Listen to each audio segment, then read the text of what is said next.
In 1851, in what is now known as Iraq, archaeologist and explorer Sir Austin Henry Layard discovered a library with 22,000 tablets containing what we know to be the earliest writings on Earth. The writings date back to over 6,000 years ago when the region was known as Mesopotamia, Sumer, and Babylon. Amongst these vast writings is a story which mirrors the book of Genesis in the Bible.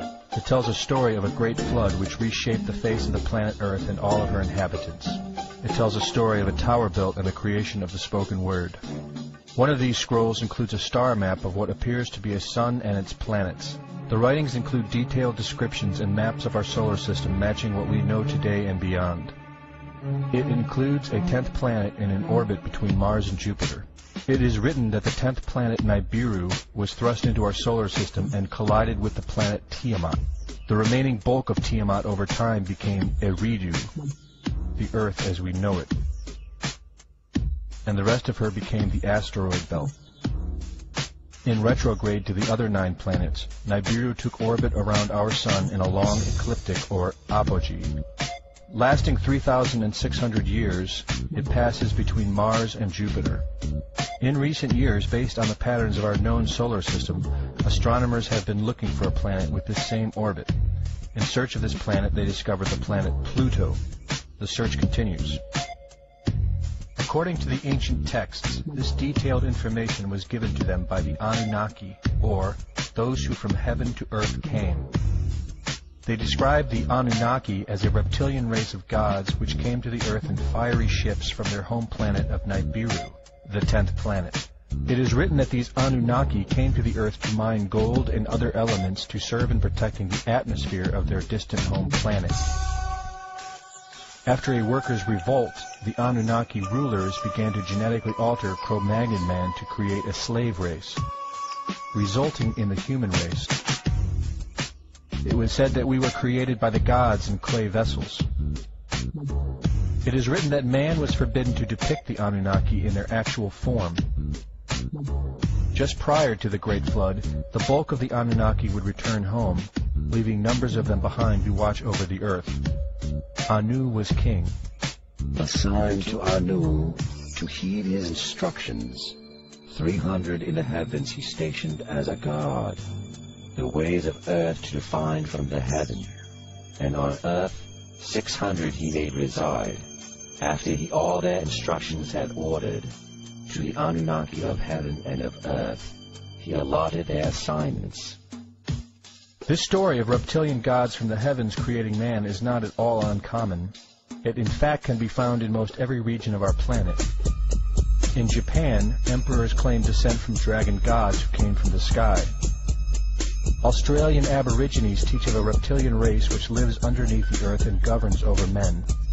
They believe they are descendants of a race of dragon humans. China teaches the serpent queen Nukua interbred with man. India calls these reptilian gods Nagas and claim they seeded their royal families. Throughout the Middle East, it is believed a serpent race created man. The book of Genesis tells of giants who came from the heavens to breed with the daughters of man. They are called the Nephilim. In Africa, they call them Chitari, children of the serpent. The royal kings of Africa claim descent from serpent gods who came from the sky. In South America, the Mayans teach that their ancestors were the people of the serpent. The Aztecs were said to be created by a serpent woman. In America, the Hopi Indians believe sky gods came to earth to breed with their women and refer to them as their snake brothers. The word Sioux means snakes, and Iroquois means serpents. It seems the only places you will not find this historical story is where the history has been methodically destroyed. The descendants of King Anu in Sumeria and Babylon can be traced throughout time. The pharaohs of Egypt were from the bloodlines of the Babylonian kings. The rulers of the Roman Empire can be traced to Egyptian hierarchy. All throughout Europe, the royal families can be traced back to the great Roman emperors. 34 of the presidents of the United States are directly descended from European royalty, with the remaining 8 who are only closely related to these same bloodlines. In 1934, President Franklin Roosevelt placed the Great Seal, originally created in 1782 by the Freemasons, on the dollar bill. Represented in the Great Seal is a pyramid and the all-seeing eye, known to be used by the elusive society, the Illuminati. Strung together in conspiratorial confusion are secret societies such as the Illuminati, the Freemasons, and the Bohemian Club. In 1917, National Geographic did a story on a place in Montreal, California called Bohemian Grove. The story reports a place where the world's elite, members of the Bohemian Club, retreat to in late July and conduct an ancient occult ceremony called the Cremation of Care. Every year in July, the world's leaders, media moguls, and members of the World Bank spend 2 weeks of what is known as a men-only retreat at the Grove. In the year 2000, BBC television show World of Wonder infiltrated Bohemian Grove with hidden cameras and aired the video on the BBC. The video shows the large mass of men donning red and black robes and once again conducting the Cremation of Care ceremony. The altar is at the base of a 200-foot owl, the Babylonian symbol of the god Moloch, the god of human sacrifice. In the video, a body is delivered upriver to the altar where it is set on fire. Upon being aired, members of the Bohemian Club reported that the ceremony is a put-on, merely done for entertainment and fun. This history tells a story of our world leaders having a deep involvement in satanic tradition, worshipping our reptilian overlords, serpent gods. It poses the possibility that we may be and have always been enslaved by our leaders, no different than sheep or cattle.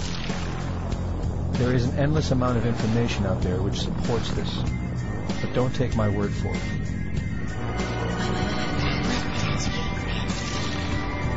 Well, son, a funny thing about regret is that it's better to regret something you have done than to regret something you haven't done. By the way, if you see your mom this weekend, be sure and tell her, Satan! Satan! Satan!